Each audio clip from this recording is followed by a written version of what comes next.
ఆంధ్రప్రదేశ్ రాష్ట్ర ప్రభుత్వం మరో పథకాన్ని అమలు చేసేందుకు సిద్ధంగా ఉంది. ఈ మేరకు విద్యార్థుల దరఖాస్తు ప్రక్రియకు సంబంధించిన సమాచారం సోషల్ మీడియాలో తెగ వైరల్ అవుతుంది.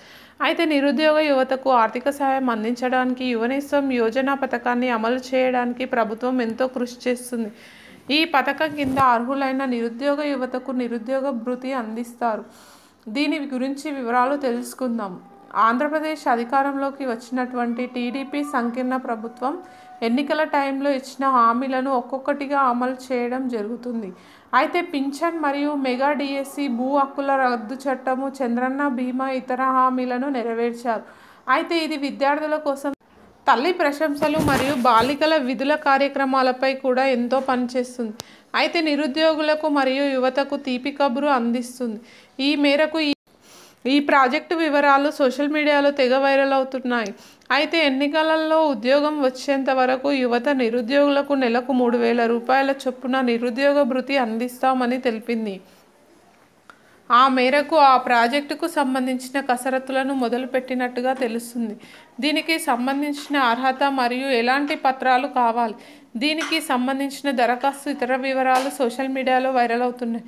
ఈ పథకం తొందరలోనే అమల్లోకి వస్తుంది అని అర్హులైన వారు పత్రాలు సిద్ధం చేసుకోవాలని అంటున్నారు. అంతేకాక ప్రభుత్వ వెబ్సైట్ని కూడా తయారు చేస్తున్నట్లుగా సమాచారం. ఈ పథకం కింద అర్హులైనటువంటి నిరుద్యోగ యువతకు నిరుద్యోగ భృతి అందించడం జరుగుతుంది.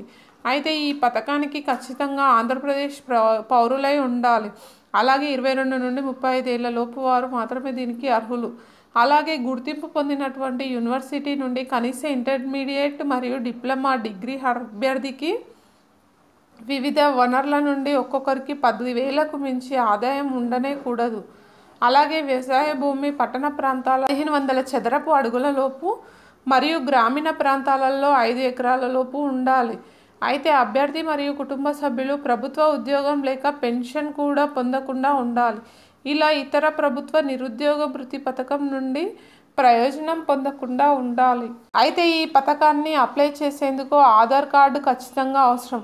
అలాగే ఇంటర్, డిప్లొమా, డిగ్రీ సర్టిఫికేట్లు కూడా ఉండి తీరాలి. అలాగే రేషన్ కార్డు, ఓటర్ ఐడి, ప్రభుత్వం జారీ చేసినటువంటి ఏదైనా అడ్రస్ ప్రూఫ్ కూడా ఉండాలి.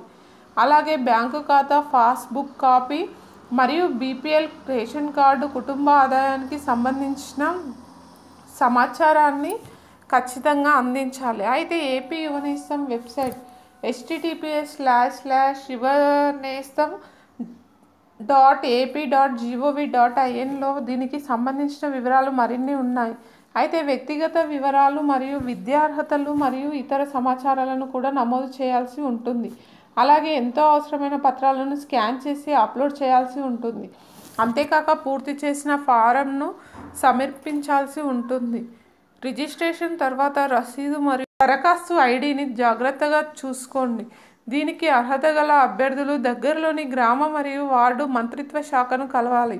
అక్కడ నిరుద్యోగ భృతి రిజిస్ట్రేషన్ ఫామ్ని తీసుకొని దానిని పూర్తి చేసిన తర్వాత అవసరమైన వివరాలు మరియు పత్రాలను సమర్పించాల్సి ఉంటుంది. అక్కడ ఫారం మరియు పత్రాలను ఇచ్చిన తర్వాత రసీదు మరియు దరఖాస్తు ఐడిని కూడా తీసుకోండి.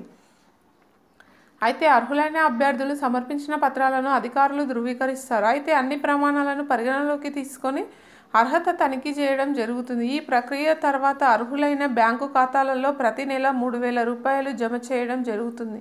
అయితే దరఖాస్తు తిరస్కరణకు గురైనట్లయితే మళ్ళీ సమాచారాన్ని రీచెక్ చేసుకునే అవకాశం ఉంటుంది. అయితే దరఖాస్తులు ఇచ్చిన తర్వాత యూత్ స్టాంప్ వెబ్సైట్ సెక్రటేరియట్లో స్థితిని చెక్ చేసుకోవచ్చు. ఏవైనా సమస్యలు మరియు సందేహాలు ఉన్నట్లయితే ప్రభుత్వం ఏర్పాటు చేసినటువంటి హెల్ప్ లైన్ నెంబర్ లేక సపోర్ట్ ఈమెయిల్ ద్వారా కూడా సందర్శించవచ్చు అని సోషల్ మీడియాలో పోస్టులు మరియు ట్వీట్లు వైరల్ అవుతున్నాయి. కానీ ప్రభుత్వం నుండి ఎలాంటి అధికారిక ప్రకటన రాలేదు.